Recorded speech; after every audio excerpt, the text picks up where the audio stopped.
This is Sunrise Extra, streaming live on Wave Now. And good morning to you. 7 o'clock, and the sun's starting to come up right now. Yeah, but it doesn't feel like the sun is coming out at all because it is still so cold out there. Yeah, we're not going to be seeing a whole lot of that sunshine for today, but we are going to get a little bit more of that winter feel. Storm tracker out right now, and you can certainly see the clouds overhead, and it kind of looks cold in that image, doesn't it? We are also watching some of those flurries flying, some light snow showers across parts of our region to start off the day, anywhere from near Salem to Carrollton into the Louisville metro, getting in on some of these light snow showers and flurries for this morning from Simpsonville all the way down towards Springfield, also seeing much of the same. And now your temperatures are dropping a little bit more, seeing more of these teens across our region, upper teens to start off the day, but wind chills ranging from 5 degrees in E-Town, feeling more like 4, into Jasper, feeling like 8 degrees right now for those of you in Jeffersonville and North Vernon. We'll watch wind chills climbing into the teens for the afternoon. Actual highs, though, in the 20s and low 30s. As we keep the clouds around, we still watch for a little bit more of those flurries flying as we head into the second half of the day. Rob? Tawana, thanks so much. Keeping our eyes on traffic for you this morning. An alert that you need to know of. 264 West at Crittenden Drive reports of a 3-car crash that happened right around 6:30 this morning. My closest camera to that spot right now is 264 at Freedom Way. The right lane's blocked in there, and you see a little bit of the intermittent slowdown. So certainly watch your speed through that area. Otherwise, not looking too bad out there right now. Keeping our eyes on the big picture. Only a couple of slowdowns around the metro area. Back over to you for now. Thank you, Rob. People continue to mourn the sudden loss of Rondale Moore, who died on Saturday at 25 years old. Moore was born in New Albany and attended New Albany High School before making his presence known as a star at Trinity High School. They won state titles in 2016 and 2017. Moore was named the 2017 Kentucky Gatorade Player of the Year and won the Paul Hornig Award. He would then take his talents to Purdue, where he played under Coach Jeff Brom. He was drafted in the second round of the NFL draft in 2021 by the Arizona Cardinals. He also had stints with the Atlanta Falcons and most recently the Minnesota Vikings. Police say Moore died from a self-inflicted gunshot. Wave News reporter Kirsten Foote has more on reaction and the conversation it's opening about athlete mental health. Good morning. Those tributes not only recognizing his talent, but also saying that he was an inspiration and a role model. Trinity head football coach Jay Cobb releasing a statement saying Moore was, quote, better off the field than on it. A great student, great teammate, and someone who, in Cobb's words, made people better around him. Moore's career was marked by flashes of brilliance, but most recently, a season-ending knee injury last August cut his second straight year short. A mental health specialist says athlete mental health is unique and urgent. I, as a therapist, would encourage you to check on the strong people. A lot of times it's the people that aren't saying anything and they look like your overachievers, the ones that are still able to get it all done, that are struggling sometimes the most. Tributes pouring in from not only around Louisville, but across the NFL, including from Kansas City Chiefs wide receiver Marquise Brown and Cardinals quarterback Kyler Murray. And if you or someone you know is struggling, help is available right now. You can call or text 988. That's the Suicide and Crisis Lifeline. It's available 24 hours a day, 7 days a week. Locally, Mental Health Blue can also help connect you with a therapist right here in Louisville. Shannon, back to you. Thank you, Kirsten. This morning, we're working to learn more about a teenager who was accidentally shot. It happened on Bluebird Avenue in the Linview neighborhood around 7 Sunday evening. LMPD told us the shooting appears to be an accident, and the victim is 16 years old. We don't know how the teen is doing right now. This is the latest in a string of accidental shootings involving children recently. 1 week ago, a juvenile male shot himself in the leg on accident, and in January, a 14-year-old boy died after accidentally shooting himself. The Jefferson County Sheriff's Office launched a gun lot giveaway program in response to those incidents, and you can get those at any vehicle inspection location in the county. A safety alert to tell you about this morning. The Kentucky Office of Homeland Security is warning people about a new opioid they found in the Commonwealth. It's called cyclorphene. The agency says it's a synthetic drug that is 10 times stronger than fentanyl. It's contributed to overdose deaths in neighboring regions like East Tennessee, and it's now been detected in central Kentucky. The office says to avoid contact with any unknown substances. We now know the name of the woman killed in a crash on the Gene Snyder Freeway. Police say 31-year-old Kristen Moore was driving on the interstate when she lost control of her vehicle and crashed into the median near Dixie Highway Saturday night. Police say Moore was not wearing a seatbelt and was thrown from the vehicle She died there at the scene. The Jeffersonville Fire Department says no one was hurt after 2 buildings were burned on Spring Street. It happened just before 8 Friday night. That's when officers found a vacant building with heavy flames and smoke. They spread to a building next door as firefighters were trying to get the blaze under control. The department is trying to determine how it started. New research from the University of Kentucky could lead to how facilities care for patients living with dementia in the future. The study shows that person-centered activities can improve the quality of life. Rob Wells is here with a closer look. Rob. Hi, Olivia. The study was conducted in part by the Department of Music Therapy at the University of Kentucky. It concluded that bringing pets into care facilities like dogs and cats, along with playing music, improved patients' lives and made caregivers' lives a lot easier. Music therapy was one of the more popular activities that seemed to resonate with all the residents. Researchers said that it involves a lot more than just listening to the music. They say it's the engagement that it encourages between patients, along with family and friends. The program also encourages community members with talent or ideas to volunteer their time with people who live in a care facility. Programs like pet therapy, bringing dogs and cats in, music therapy provided by a music therapist, and other programming that's, from volunteers in the community are really impactful not only for the residents, but also the well-being of the care staff that are in the environment. She adds that the combination of movement, playing instruments, creating new music, and just talking about the lyrics and the artist can actually help patients recall times when music was connected to different events. The University of Kentucky plans to continue these studies, hoping to better the lives of residents living in long-term facilities. Shannon, back over to you. Thank you, Rob. Today, the Kentucky Derby Festival is set to reveal what will be new at this year's Thunder over Louisville. At 11 this morning, Derby Festival organizers will unveil the show theme, introduce the sponsors, talk about the air show and other highlights, too. We do know the drone show is expected to return alongside one of the country's largest annual fireworks displays. Mayor Craig Greenberg and Governor Andy Beshear are expected to be at today's announcement. Also today, Louder Than Life's festival lineup will be released. 2 of the headliners are Iron Maiden and My Chemical Romance. Other bands include Ice Nine Kills, Killswitch Engage, and Sleep Theory. Louder Than Life is happening at the Kentucky Expo Center this year from September 17th through the 20th, and the full lineup will be released at noon. U of L men's basketball is on the road tonight, taking on North Carolina in Chapel Hill. The Cards are coming into this game following their win against Georgia Tech over the weekend. Tonight's game against the Tar Heels will be a huge test for the team. Going on the road and winning on the road against a good team in conference isn't easy. I think the atmospheres are phenomenal, and the 2 we're going to be at this week are going to be phenomenal. It's a great challenge. It's a great opportunity for our team, and I'm excited. You can watch the Cards take on the Tar Heels tonight at 7 o'clock on ESPN. Good luck to them. Still to come, a deadly confrontation at Mar-a-Lago. Secret Service agents opened fire on an armed intruder who showed up to the president's Florida home. You'll hear what we know about the suspect and the investigation into a motive.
A man is dead after he was shot by U.S. Secret Service agent at President Trump's Florida home. Investigators say the man entered Mar-a-Lago property carrying a shotgun and a fuel can early Sunday morning.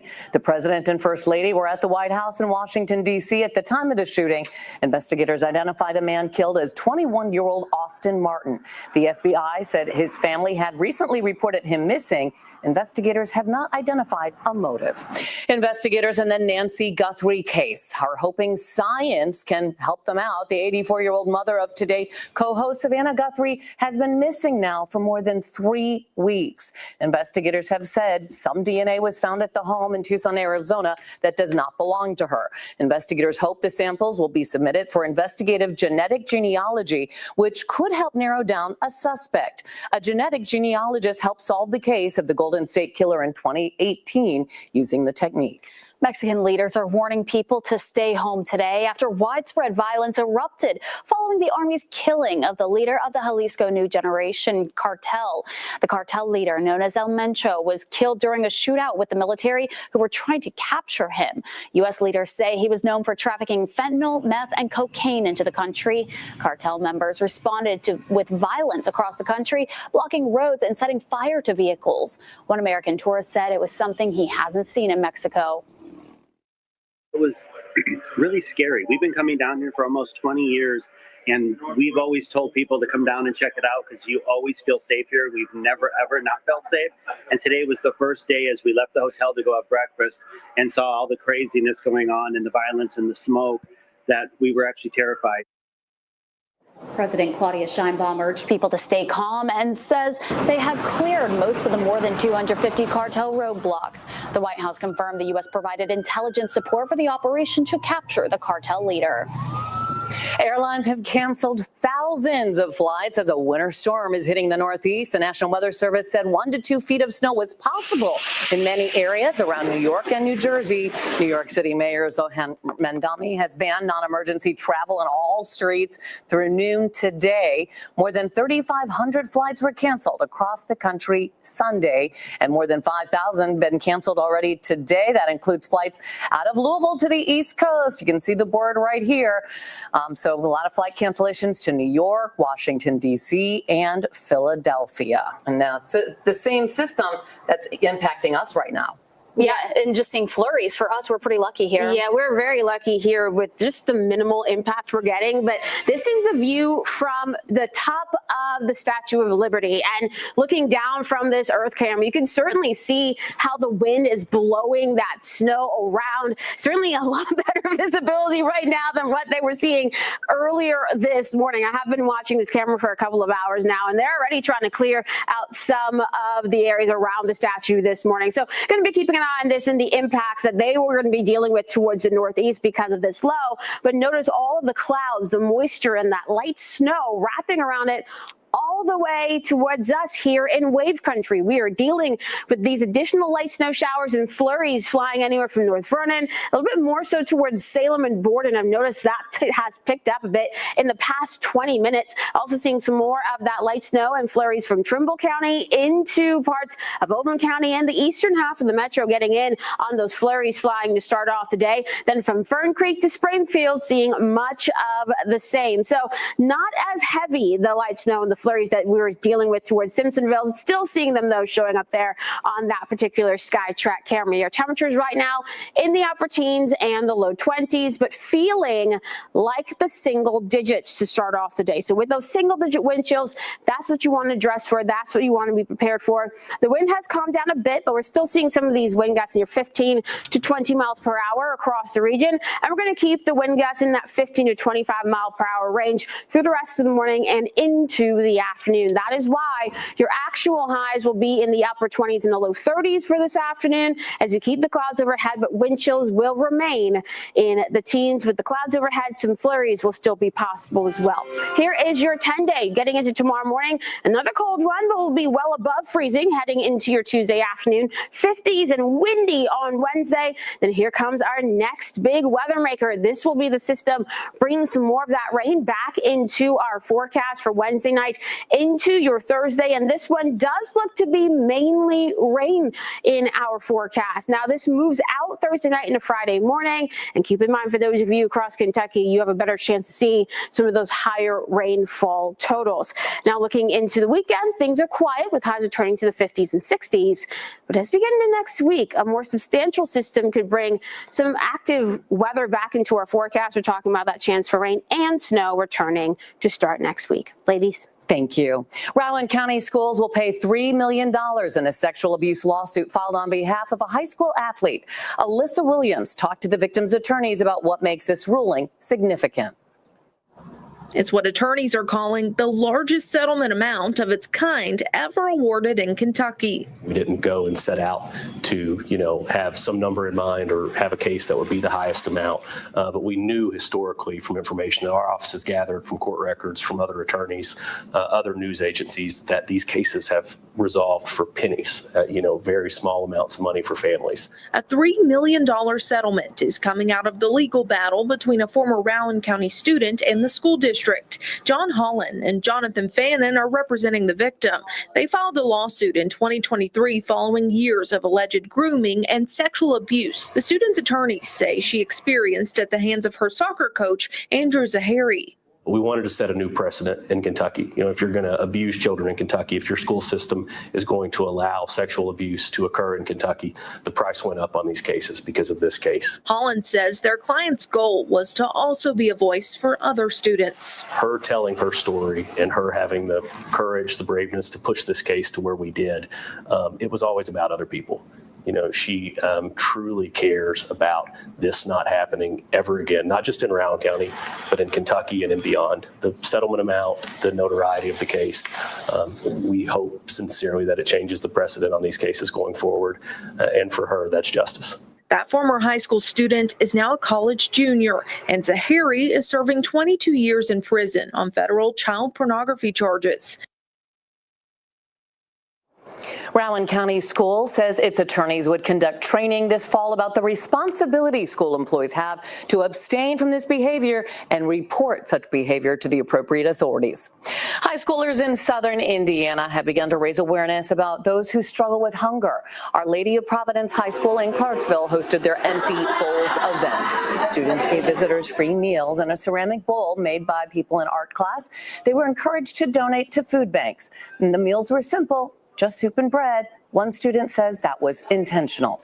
I feel like the soup and the bread just kind of signifies, it's not like a big hearty meal, but it's something to get people, just a meal across in general and just, have something for them to eat. The students made about 150 bowls, and the money raised will go to area food pantries. And still ahead, a new program at the University of Kentucky is centered around coffee. We'll explain the new classes on campus that turns coffee into college credit.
street sign in West Louisville now bears the name of an influential member of the Louisville community. Next to Joe's Palm Room in the Russell neighborhood, you can walk down Joe Hammond Way. There it is. Hammond was born in Bardstown in 1916 and moved to the Smoketown neighborhood in Louisville when he was 4. He worked as a foreman at El-Genie before becoming Falls City Brewery's first black salesman. Then he and his wife opened the Palm Room. For decades, it was a place to enjoy music, crossing the racial divide lines during a time of segregation. Hammond also served as a board member for several groups across Louisville and founded the African American Business Alliance.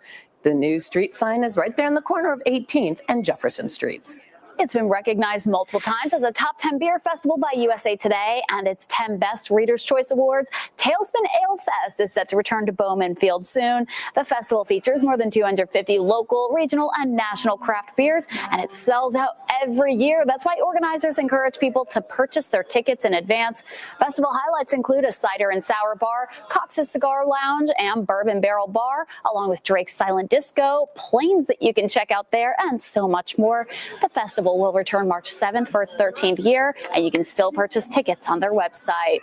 Voting is underway right now for the Derby Burger Challenge. There are 8 recipes on the ballots, and judges need your help narrowing it down to 4. Voting runs through this Friday. The final 4 burgers will move on to the 2026 Derby Burger Challenge Cook-Off, and the winning burger will be featured at Kroger's Festivale during this year's Derby Festival. That kicks off April 23rd, and you can vote right now at discover.kdf.org. Well, you might start your morning with a cup of coffee, and now students are getting the chance to learn more about the science behind the drink. The University of Kentucky is brewing up something new. It's a coffee education program. The new Coffee Science and Culture Certificate combines agriculture, history, and the craft of coffee making. 2 undergraduate courses called Not Just Coffee and Coffee Sensory Science are available, with the full certification program expected to launch this fall. Interesting. All I know is that coffee helps me wake up in the morning, and I need it. Yes, same. We'll be right back.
This Wade News Update is sponsored by Oxmoor Auto Group. Good morning, I'm Shannon Kogan. Today, the Kentucky Derby Festival is set to reveal what will be new at this year's Thunder Over Louisville at 11 this morning. Derby Festival organizers will unveil the show's theme for this year, the air show details, and highlight other parts too. We know the drone show is expected to return alongside one of the country's largest annual fireworks displays. Here's meteorologist Tawana Andrew, and cold start. Yeah, very cold start with some more of that light snow and flurries flying across the region. So we're seeing that snow and those flurries flying anywhere from Salem and Borden all the way over towards Carrollton into portions of the Louisville Metro, and seeing a little bit more of that showing up towards Bardstown and Springfield. So this is slowly drifting to the south, leading to some lower visibilities in some locations. And we have been watching it on the SkyTrack camera, but now the light is reflecting off of that. So just perfectly for us to barely see it, but it certainly is there, as your temperatures right now are in the upper teens and the low 20s. Wind chills, though, in the single digits. So the kiddos this morning at the bus stops do need to be bundled all the way up. Once we head into the afternoon, we'll see highs in the upper 20s and the low 30s, wind chills in the teens. Still some clouds overhead with some flurries flying here and there, especially east of I-65. Rob. Tawana, thanks so much. At 7:28, still keeping our eyes on a trouble spot this morning. 264 West at Crittenden Drive, reports of a three-car crash coming into us from Trimark. This happened about an hour ago. Our closest camera right now to show you is 264 at Freedom Way. You see the flashing lights just beyond the right of that billboard there. So certainly watch your speed as you head through that area. You are going to see some slowdowns intermittently. Otherwise, the big picture not looking too bad. The areas of yellow showing a few intermittent slowdowns because of some traffic around the metro. Otherwise, make it a great Monday morning. We'll see you back here in another 25 minutes from now.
Good morning. Happy Monday to you. Hope you had a great weekend. What pretty snow we had yesterday. And the good news is it didn't cause any issues out on the road. So that's good to hear. But this morning, you're going to want to make sure the kids are all bundled up and ready to head out to the bus stop where it could be pretty chilly out there.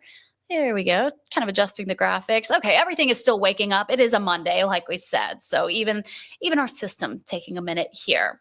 But people in Clark County are told to be aware of gunshots as officials say they're conducting wildlife reduction in public parks starting tonight. New Albany Mayor Jeff Gahan released a warning that people might hear gunshots as the reduction operation takes place. Officials said this is a planned wildlife reduction operation, and the process includes shooting deer and processing their remains in Origin Park.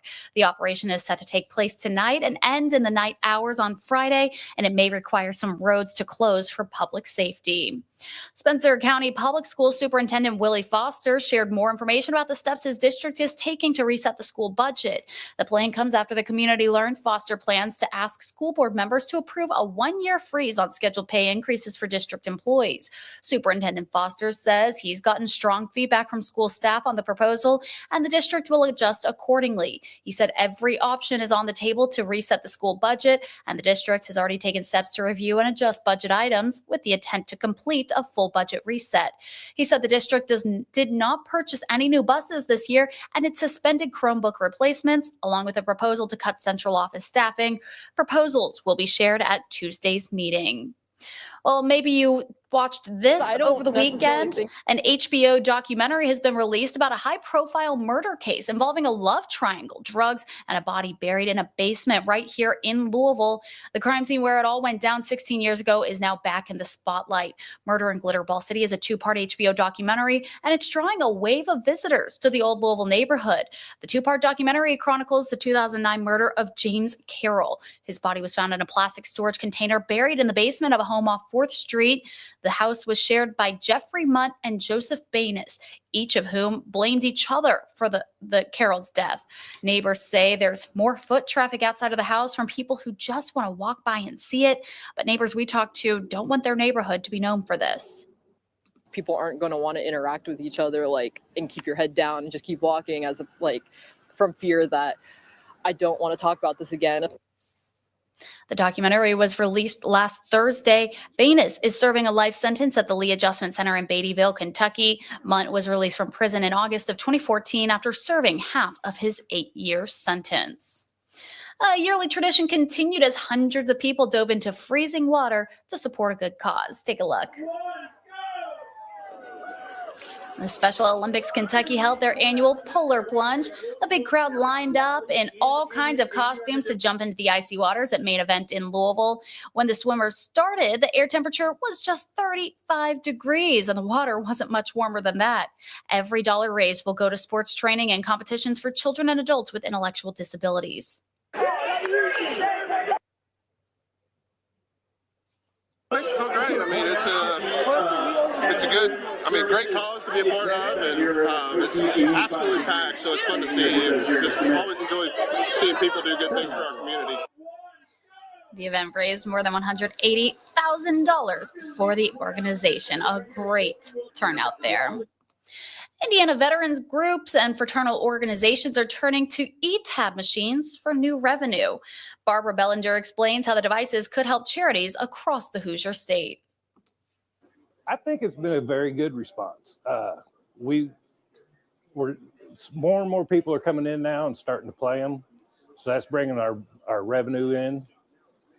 And that's one of the goals for the machines, to help us increase our revenue to do different things within the community. Electronic pull tab machines are a new fundraising method for qualified nonprofits in Indiana. The act approving the charitable gaming method took effect last summer. On December 30th, the State Gaming Commission finalized the rules and approved installation. Our team members here, or members I should say, are just ecstatic. They love it. It's nice and colorful. They all enjoy it. Order of the Owls trustee PJ Dockery says the revenue increase has been tremendous. Our charity donations have tripled because of these machines. With the machines come new rules. Before, gaming proceeds could only fix things that were broken. We can now use it to do renovations on our building if we needed to. It's really helped out a lot here. We've done a lot of improvements with the money. If you're not ready to give up paper pull tabs, don't worry, you're not alone. Our old machines are still doing just fine. A lot of our members are older members, and some of them don't really understand the new electronic age. Glover says he hopes the machines draw a new crowd to the VFW. We're hoping it'll bring in our younger veterans now. It'll give them something more exciting to do than to just put money in a machine, pull some tickets out, sit down and play, and this kind of interacts with you. And players do not need to be VFW members to use the e-tab machines. Anyone 18 or older can play during their regular building hours. We're going to take a quick break. We'll be right back with more Sunrise Extra in just 2 minutes.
NASA has once again postponed the launch of the Artemis II mission. The U.S. Space Agency revealed that a problem with the rocket has caused further delay. The mission is now being moved to April. It was originally scheduled for March. According to a NASA administrator, the failure was due to an interruption in the helium flow of the Space Launch System. When it eventually launches, the capsule will travel past the moon farther than any other manned spacecraft during a 10-day mission. That'll be interesting to see when it eventually happens. As for the University of Kentucky, their engineering students are putting the finishing touches on experimental capsules that will soon embark on a journey to the International Space Station, a really unique opportunity for students to learn while they're in college. Our reporter at our sister station, Mariah Congato, has more on the project and the work it takes to send something into space.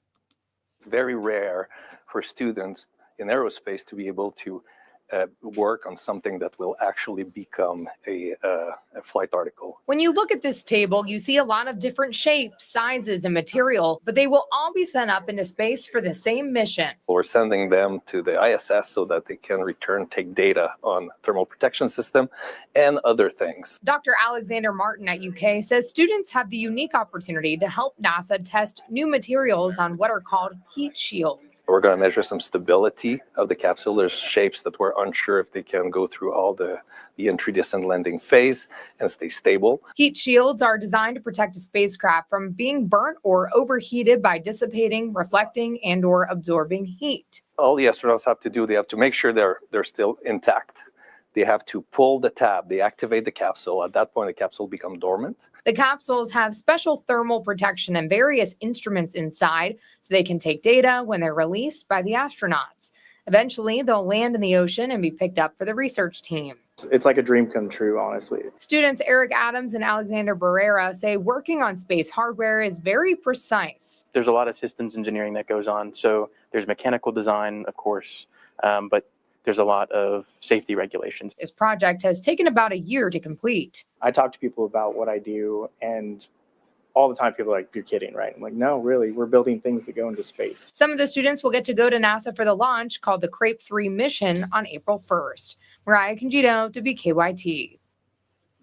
And that will be so cool and such a unique opportunity for those students. The capsules will spend 6 to 7 months at the ISS before being loaded into the transporter for their return journey back to Earth. Well, good news for travelers here. The TSA says PreCheck will stay open for now, despite the ongoing government funding lapse. It comes after the Department of Homeland Security says it was suspending the expedited screening program along with Global Entry. It comes as Congress continues to fight over funding for Homeland Security. The TSA spokesperson released a statement saying, as staffing constraints arise, the agency will evaluate on a case-by-case basis and adjust operations accordingly. TSA, though, didn't address the status of the Global Entry program, but that's good news, especially for me who was flying out somewhere on Wednesday morning. The Tortaloo bike ride is coming up in April, and some cyclists are getting a head start by training for the event. Some soon-to-be racers began a 6-week training program hosted by the Louisville Bicycle Club. Leading up to the race, they'll go on routes that get progressively longer so they can prepare for the real thing. The participants started with a 10-mile bike ride this weekend, and for the next 2 weeks, they'll be doing 15 miles. Then it will go up to 25 right before race day. The program is free and open to riders of all skill levels. I haven't ridden since November 16th. The only riding I've done has been at Planet Fitness, but it should get us back in shape.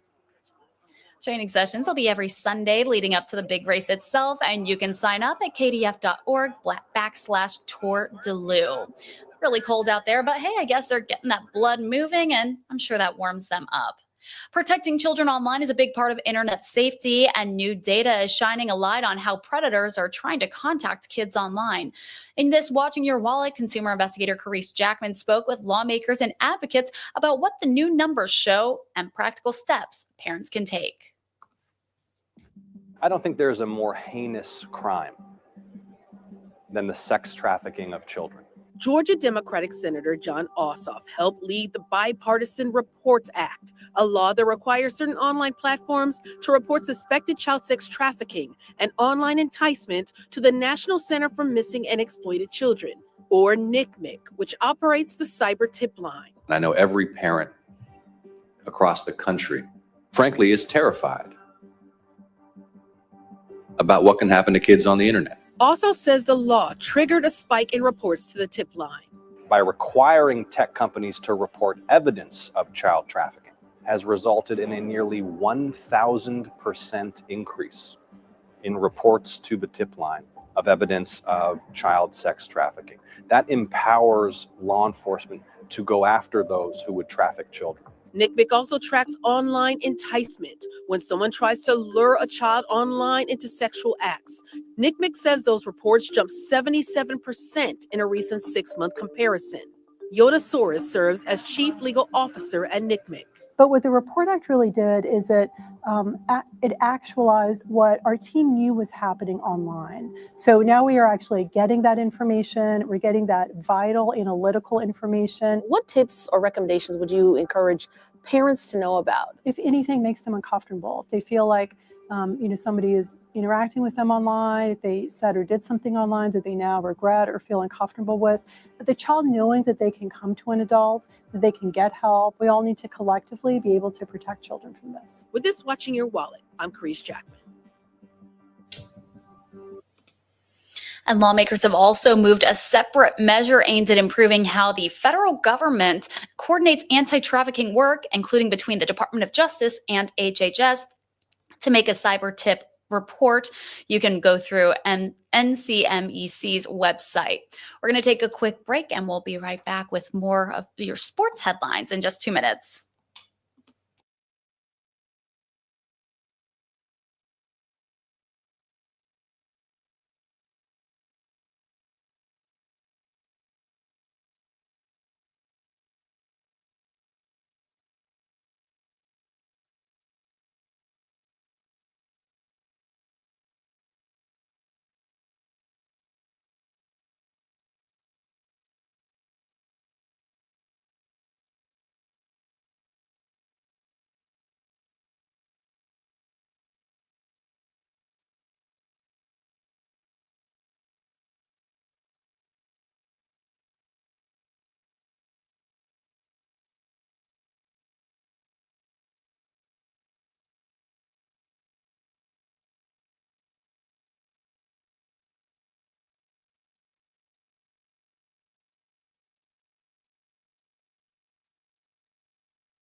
A Kentucky senator has proposed a legislative package intended to increase transparency, independent reviews, and prevent inmate deaths in Kentucky jails.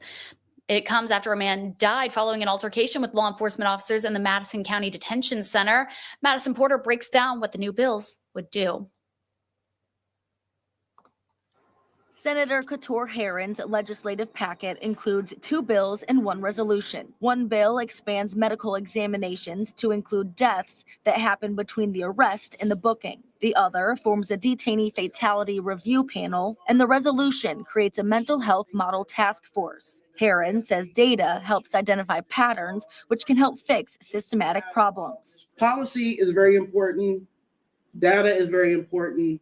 But the families that live with the consequences of these systems are the most important. In the case of Dion Watts, the altercation that his family claims led to his death happened after he was released from the Madison County Detention Center. Herron says she grew up with Watts and his family in Richmond. This is an issue because it hits home. Watts' aunt, Victoria Dirksen, says it means a lot to her family to share Dion's story in hopes of change. However, she says it came too late. If this bill would have been in place, I feel like my nephew would have still been alive. These proposed policies have support from the American Civil Liberties Union of Kentucky. The executive director says these bills would support the Watts family and others like them. David Doms, Shantae Hughes, Rodney Robinson. Amber Duke says life-saving reforms start with the kind of transparency that this package of bills calls for. Is the first step in the foundation for us to learn from things that are happening and make needed reforms.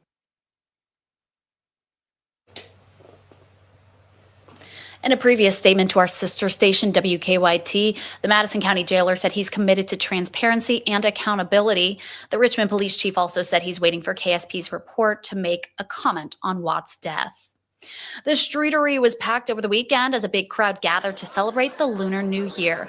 This year, the holiday season runs through March 3rd. It holds significance to many cultures in East and Southeast Asia, so this weekend's events paid homage to many of them.